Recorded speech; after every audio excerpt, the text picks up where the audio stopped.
Brenner Mills, Minnesota Vikings. Just want to win one before I die. I'm Riley Mills, and I didn't go to college. Bear down, baby. Lane Cooner, the conductor of the Baker train.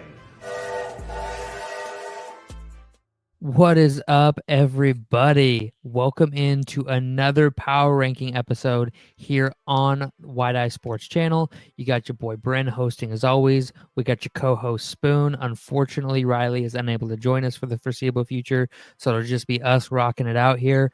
You ready to just jump right into the top 10? Let's show the people what they want. All right, I'm gonna throw it up on the screen here. I'm gonna expand this. Go here, add the stage.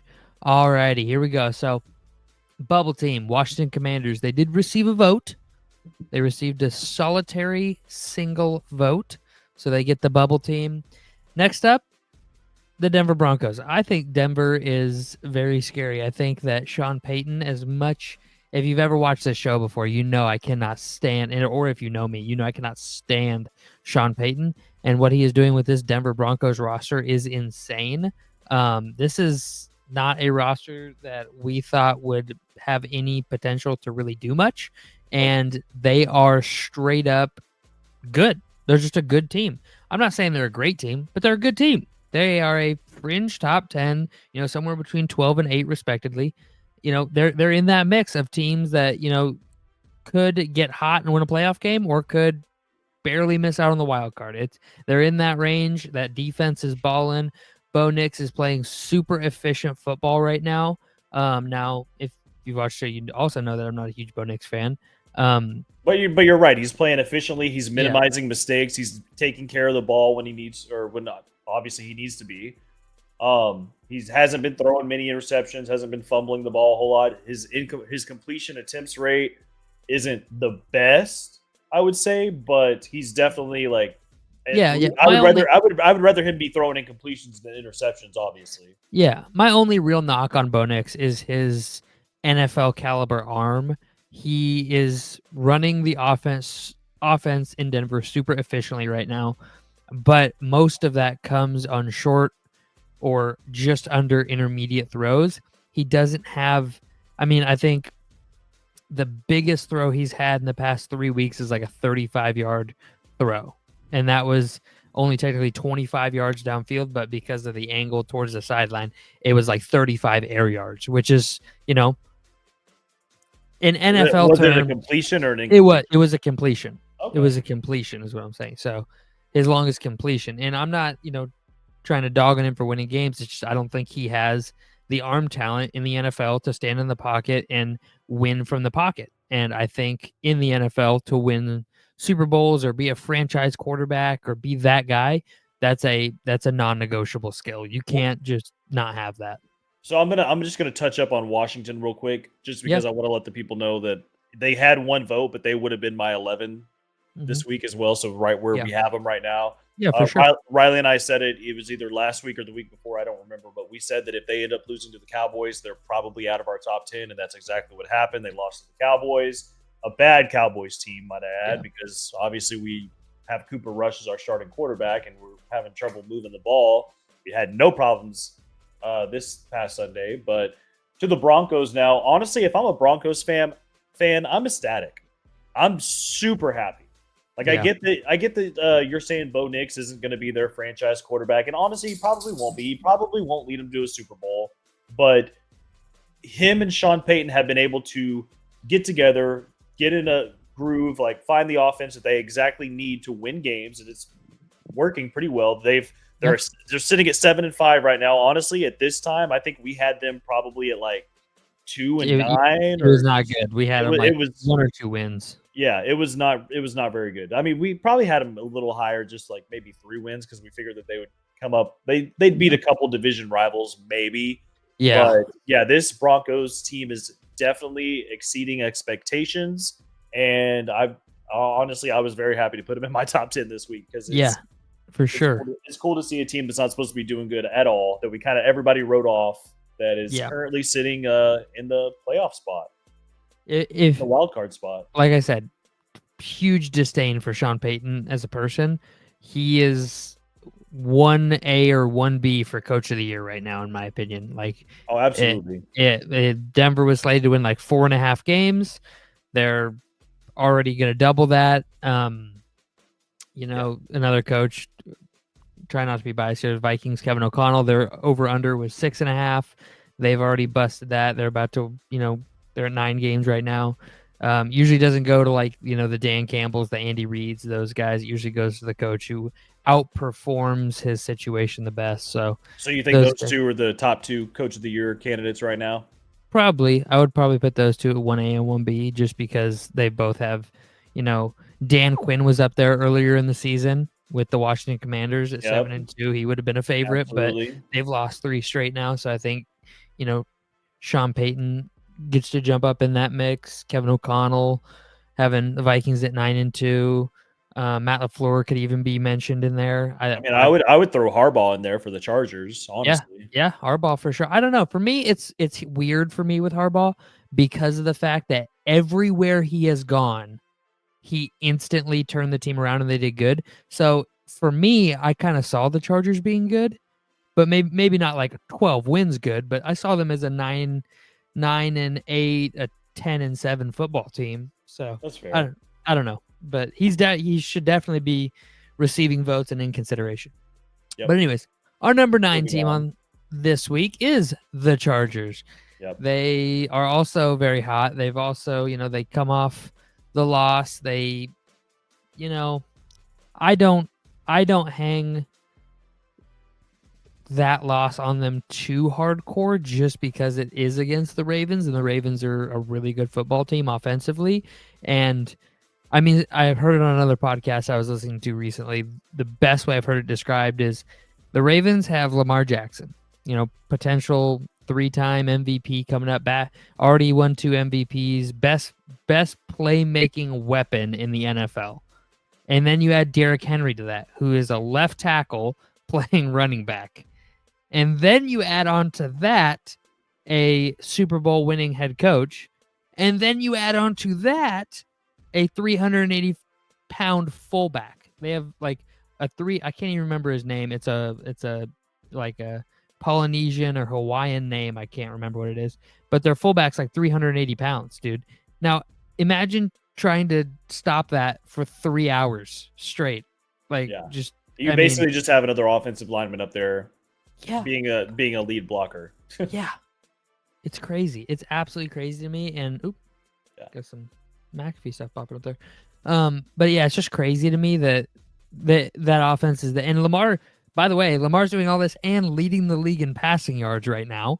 So he's doing everything he's doing and also leading the league in passing yards. So it's just Lamar is my pick for MVP right now, and so it's hard for me to be like, "Oh, you lost to the best player in the league. You suck." I can't really do that. So I didn't knock the Chargers down for losing. Is it crazy to think that, would you put Derrick Henry in the MVP consideration at this point? Because Derrick Henry's been just absolutely going off. He's been a workhorse. Absolutely. And I think that with him getting over 100 yards almost every single game has definitely helped Lamar Jackson. It's helped open up the passing game a lot more, making it so much easier for Lamar Jackson to make those easy passes because now they have to worry about Derrick Henry running the ball. Yeah, I definitely agree with that. And the MVP award goes – they should really change the award because it goes to the best quarterback on the best team every year. So yeah, I think they should change the award altogether and just call it the best quarterback award. But, it is what it is. But he's definitely – profiting from his situation, just as all great quarterbacks do. Brady had Moss, he had Gronk, he had Wes Welker, he had Julian Edelman. He had, he had weapons. He had great defensive. Mahomes had Tyreek and Kelsey and top 3 defenses, and everybody profits from great situations around them, and you can't win alone. So that's why I still have the Chargers in the top 10 despite their loss. I think they're 8 to 10 somewhere in there. I like it. Yeah. Number 8 on our list, the Green Bay Packers. Finally put them in the top 10. Spoon's been harping on it for weeks. I did finally put them in my top 10. I feel like they earned it. They come out, get a dub. They'd had a bye week, a rough loss to Detroit. A couple things, in my opinion, that kept them out of the top 10. But yeah, no, I still think the Chargers will probably be favored at home. It's a pick 'em for me, so I don't hate it either way you have it. But I feel like these two are very much on the same level right now. It's funny. I feel like every single week so far, we've had Green Bay and the Chargers like right next to each other in our power rankings Yeah. every single week. So I get the people at home are going to be saying, oh, well, the 49ers, like they didn't have Brock Purdy. They didn't have Nick Bosa. Bosa. Yeah, they didn't have Nick Bosa. And I get that, but I'm still going to put the Green Bay Packers until they start losing a ton of games. Then I'll take them out of my top 10. But I was talking to you the other day and I was like, listen, when the Packers are clicking, in my opinion, they could be as high as a top 5 team when their offense is clicking. When their offense is not clicking, I think that they're probably, I would say, middle of the pack, like maybe 15 to 14 or 12 to 15, probably in there. So, and I feel like this Packers offense was clicking pretty well against the 49ers. Yeah, no, for sure. They handle business. And one of the Packers players, I think it was one of their safeties, did come out and be like, we won 3 games without our starting quarterback. We don't want to hear excuses. Like, we beat them. Fair. Like, and what I'll say to that is they beat 3 bad teams without their quarterback. So, little asterisk on that. But at the same time, it's the NFL. Everybody's good. Everybody's the best player on every team they've ever been on. So, nut up, get it done. I don't want to hear excuses either. Like, I very rarely do I agree with anybody on the Green Bay Packers, but I agree, no excuses here. You're in the NFL. You don't get to be like, well, we were injured. That's why we lost. Well, you lost 34-10. So yeah, I don't think Brock Purdy makes up a 24-point difference in a ball game. Like, he's not that good. Yeah, it was a 28-point win. Or 28-point win, yeah. So, all right, well, number 7 on our list, the aforementioned Baltimore Ravens. The Ravens, only a 7. Well, their defense is really bad. They have the best offense in the league, in my opinion. I'll fight. I was telling somebody just yesterday, I said they were talking about how ballsy it was for the Ravens to go for it on like 4th and 3 from their own 16. And I was like, dude, if I had the Ravens offense, I would never punt on anything 4th and 4 or less. I could be on my own goal line and I would go for it. Like, I would probably say 4th and 2 or 4th and 3, maybe. Like if you're in your own territory, but no, I definitely get it. Like they absolutely should be going for it. Anytime that it's 4th and 3 or less, absolutely, you go for that. Yeah, 4th and 5, I'm considering a punt depending on where we're at on the field. 4th and 7, I'm punting 90% of the time, unless we're in like the 62-yard field goal area. Then I'm like, what do we do? It's by situation, but. I do think they're the best offense in the league, but I think they have a bottom 5 defense, so therefore they just which is part of the reason they've lost 2 of the last 5 is they just slip out the top 5 for that reason. If their defense can step up, they'll be a top 5 team for sure. But until then, they sit at 7.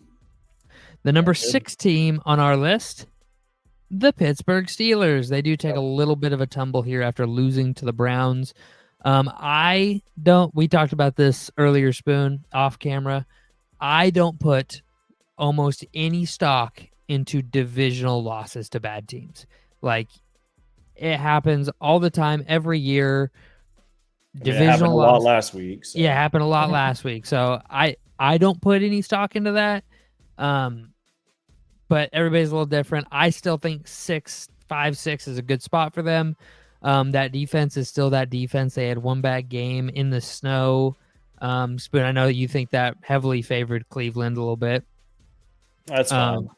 But I still think the Steelers are a good football team, and I think they'll win some more games here. Yeah. So with me, when it came to the Steelers and the Ravens, obviously the Browns' loss for both of these teams brings them down. The only tie factor, obviously, is that the Steelers beat the Ravens. That's why I still have the Steelers ahead of them. But yeah, I mean, I'm fine with it. I know that there's some pretty top tier teams that are going to be in our top 5. Speaking of top tier teams, let's get into the top 5. The Minnesota Vikings coming in number 5. Your boys' team. I'm gonna continue to spout this. I think they are criminally underrated. This defense is as good as just about any defense there is. We had a late garbage time touchdown and a crazy. Did you happen to watch the Vikings game on Sunday? I You did see not. how if I it know it went to ended? OT, but Yeah, no. It ended with a garbage time touchdown, right? Like the Vikings have like their second stringers in playing prevent defense. The Bears go down, get a touchdown with like 25 seconds left, and then the third string tight end on the Vikings goes to block on the onside kick and comes up past 10 yards and accidentally kicks the football right to a Bears defend or recovery guy. So the Bears fall on it. Now the Vikings defense goes back out on the field. They get one pass completion, nail a field goal, and we're in overtime. But yeah. it was just kind of a weird one. I Yeah, mean, they it got the should. garbage time touchdown and a 2-point conversion. Yeah, I forgot about the 2 point. They did get the 2 point on the rollout to the right. Caleb rolled out to the right, and they had three defenders, all bit up on the fake, and he just lobbed it right over the top of them. But yeah, no, I mean the Bears did a great job. They played their asses off. The Vikings, I said it last week on the regular podcast. I said the Vikings are cursed at Soldier Field, and it would be a 3-point ball game or less. And if the Bears didn't win, I would be kind of surprised. And I fully expected to lose that game the entire time. So I was ready for it. Didn't happen. I'm very grateful for that. They found a way to win, but I think they're the either third to fifth best team in the NFL. They're not top two, but they're not outside the top five for me. That's fair. That's about where you got them? Yeah, I mean, I had them at 5, so I'm Yeah, fair enough. where they're at. All right. Well, the number 4 team, the Philadelphia Eagles, and man, oh man, that man Saquon Barkley, Jesus Christ!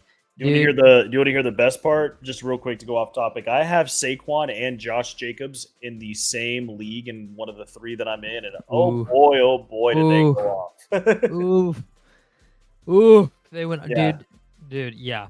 Josh Jacobs had 3 1-yard touchdowns and a boatload of yards in the first half, and then Saquon goes for over 300 all-purpose yards. Like, yep. I mean, I'm Safe gonna to say I won that. Yeah. I will say when Saquon was drafted, I was ridiculed amongst some people that I talked to Saquon about because I said that he is like if LT and Barry Sanders had a baby. Like he has the shiftiness and the elusiveness of a Barry Sanders type running back, but he also has the pass catching and playmaking ability of an LT style running back. So he can do it all. And the New York Giants are one of the biggest screw up organizations in the NFL right now. And it's being shown by the fact that the Eagles really aren't even having to try all that hard, and Saquon's going off. So I still think the Eagles as a team are a little overhyped. They have, this Rams win was really good. Yeah, I just think they're a little bigger than people are thinking. I don't think they're as unstoppable as people think. They are definitely a top 5 offense. I don't know if when they run into a Buffalo or a Detroit or a Kansas City, if they'll be able to go blow for blow, because their defense, I think, will be a liability, and their offense will score 75% of the time, but the other offense will score 90% of the time. I don't know. I'm not sold, but it was a step in a good direction this week for sure. Listen, I'm sold, and I hate the Eagles. I absolutely hate them. As a Cowboys fan, I freaking hate the Eagles, but I'm sold because the defense at the beginning of the year was not clicking. Now this defense is clicking. And I know that you're probably going to argue with me about that, but I mean, if we were going over how many points they've given up the last 7 games that they're on right now, 16, 3, 17, 23, 6, 18, 20. And that 20 that they gave up to LA, that was a garbage time touchdown that didn't even matter because they were already up by, 37-13? Yeah, so the game didn't even matter. Yeah. Defense probably didn't even care that they gave up a touchdown there. But this defense is now clicking. They weren't at the beginning of the season. Now they are. And this offense, as soon as A.J. Brown came back into the picture, they have just been on fire. I think that when you talk about the best offenses in the NFL right now, I think that you have to put the Lions and the Eagles and obviously the Ravens. I'm sorry, I'm not gonna Yeah, leave yeah, them yeah, out. for sure. But I think it's definitely a three-headed race right now between the Ravens, the Eagles, and the Lions. They just all three of them have the best offenses by far. They just need their defenses to step up a little bit. And I think that the Eagles, out of all three of those teams, do have the best defense currently by the way they've been playing. So yes, the Eagles are top 4 right now. Honestly, I understand that people could make the argument that they're probably top 3, maybe higher. And I would listen. I would actually listen to it because this team has been blowing teams out. I'm just saying the Philadelphia Eagles so far this season have had I can't where's I know I wrote it down here somewhere and I cannot find where I wrote it down here. Yeah, I don't know where I wrote it down. But the average win percentage of the Eagles' opponents this season is 36%. They are dominantly winning, but they're beating bad teams. They're beating losing teams. I just for me it's the Rams win is really their only good win on the season. And it is a good win. Like I'm not trying to take away from it, but when you have one good win and teams like the Vikings, the Steelers all have multiple good wins, I mean it's tough for me to put them this high up just cuz they're hot right now. Like I don't make my and I know you do your rankings more similarly to college football and like hot streaks matter more so to you than they do to me. So that's kind of where that comes from. I understand the difference. But that's why I'm not sold on them yet. If they go out and they beat some really good teams, if they beat a Buffalo, I don't know what their schedule is off the top of my head. But if they beat, some of a team that's in the top 5 or in the top 7, I know they play Pittsburgh. So if they go out and they beat Pittsburgh, I'll be Well, they pretty play Baltimore next week, so that's going to be play one Baltimore. hell of a That'll game. be a great game to watch. So I think they'll move the ball. I think I take the over on that right now.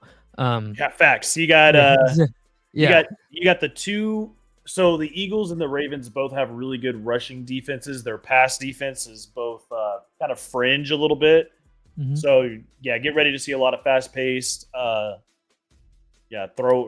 of the ball in that game. And yeah, definitely, I would be looking that over as well. But I mean, like they just beat two teams that have a winning record the last 2 weeks, and they basically, they dominated a division rival Dallas in Dallas whenever Washington couldn't even do that. Yeah.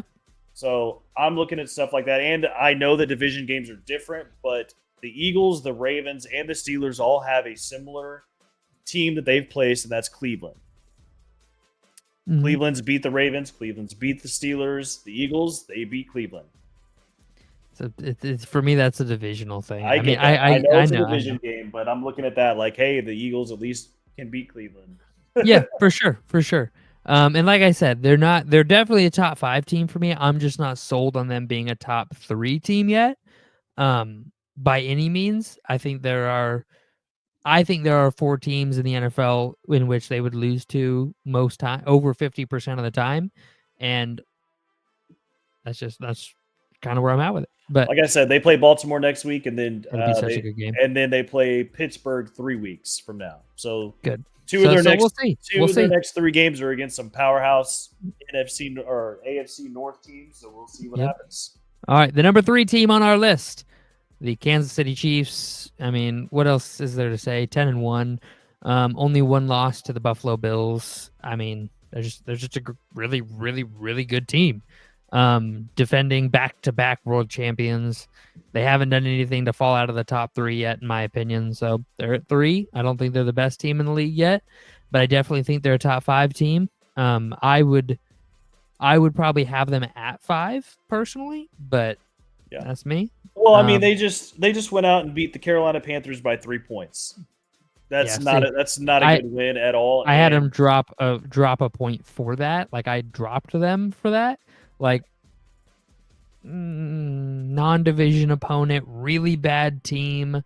Like and just for anyone that's listening, I was contemplating putting Bryce Young in my biggest winner spot because ever since he got benched, the Carolina Panthers have been able to come back. And I mean, for him to lead this Carolina Panthers team to only lose to the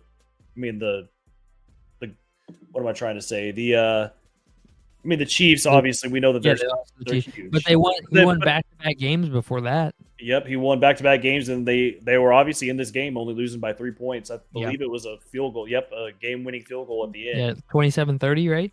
Yep. Yeah. No, that's why I The had them. juggernaut that is the Chiefs is what I was trying to say. Yep. Yeah. All right, number 2 team on our list this week, the Buffalo Bills. Yes, last week we had the Buffalo Bills at 1. I had them at 1. Riley had them at 1, but with their bye week and the dominance that has been the Detroit Lions, I decided to move the Lions up. Not because the Bills did anything wrong, but just because the Lions have been so dominant. Yeah. I mean, this is another dominant win that they just had last week. Yeah, I am very bullish. I am very bullish on the Lions. I think they are the Lions, and the Lions are going to lion. At some point, they did it last season. They'll do it again. But right now, they're playing the best football in the league. So that being said, I don't have any problem with them being at 1, Buffalo being at 2, Buffalo being at 1, them being at 2. These are the 2 best teams in the NFL right now, in my opinion. The 2 of the 3 hottest teams. I think Philly would be the 3rd hottest team for sure, but I think these are the 2 best. Yeah, I think this is very good, and I have no issues with this. Yeah, I mean, they went out this last weekend. They didn't put up 40 points, they didn't put up 50 points like we're used to, but they still won 24-6. That's still a dominant win. Yeah. And they gave up 0 points in the second half, and for that defense to do that great, that's just I'm on board. Yeah, no, I am. I love what I'm seeing in Detroit right now. Yeah, I hate what I'm seeing in Detroit, and I know you hate it, but I'm happy for their fans. I really am. I'm not. Man, I used to feel like a kinship with Lions fans. Like, yeah, the Bears and Packers are always the darlings of the league. The Bears are the biggest single market team in the NFL, and then the Packers are the golden child of the NFL and get propped up at every chance possible for some unknown reason. And I used to kind of feel a kinship with Lions fans of like, yeah, we all hate the fucking 2 spoiled brats in Chicago and Green Bay, and let's just knock the shit out of each other a couple times a year and be good with it. And Lions fans, I don't know why, but they despise Minnesota fans. I've never had a hatred for them, but I think I've told you this before. The first time they ever sold out Ford Field, ever in the history of Lions football, was 3 years ago for a random Week 17 Vikings at Lions game. Like they love to hate us, and I have no clue why. Yeah. Well, I'm just saying if there's 2 teams, actually I would probably argue and say 3. If there's 3 teams that really deserve to, be as dominant right now as the Lions are, it is the Lions, it's the Browns, and it's the Jets, in my opinion. I think their fans definitely deserve a little bit of winning coming out of their organizations, and the Lions fans are getting it this year, and I'm happy for them. Hey, they're having their best season in franchise history. They are doing that. So good for them. Good for the Bills. Two good franchises that have been terribly blessed with terrible luck over the years. So we'll see how it turns out for them. Other than that, no, go ahead. Yeah, I was just going to say, you got anything else you want to add? All I was going to say is if by some miracle that we do get Detroit and Buffalo in the Super Bowl, I would love that. I'm not gonna lie. God, that's my worst nightmare. That is my absolute worst nightmare Super Bowl, because either the Bills win and they get a Super Bowl after losing 4 like we have, and so we're the only team with 4 losses and 0 Super Bowls, or the Lions win and we're the only team in the NFC North that has a Super Bowl. I'm just saying that what the American people, what the people in this country want is they don't want the Chiefs back in the Super Bowl. And they want new teams that have not made it yet. And these are 2 brand new, they're not brand new teams, but they haven't made a Super Bowl. The Lions never have. The Bills haven't since the 90s. So that's exactly what they want. Okay, the Vikings you would love that, and I get that. But nobody wants to see the Eagles. Nobody wants to see the Chiefs. They've already been there. They've done that. The Steelers have won 6. The Ravens have won 1 less. Nobody wants the Packers. The Chargers would be cool. But whenever we're talking about the teams at the top, there's very few that people actually want to see that aren't fans of them. Because I'm a Cowboys fan, obviously. We have no shot. And I want to have a good Super Bowl that's going to be fun and enjoying to watch. And right now, when I'm looking at it, I think Lions, Bills by far is going to be very fun to watch. Watching Sam Darnold go full Eli Manning will be a fucking blessing. All right, everybody. Well, thanks for sticking around to the end of the show. We'll be back next week with the same deal, and we'll see y'all next time.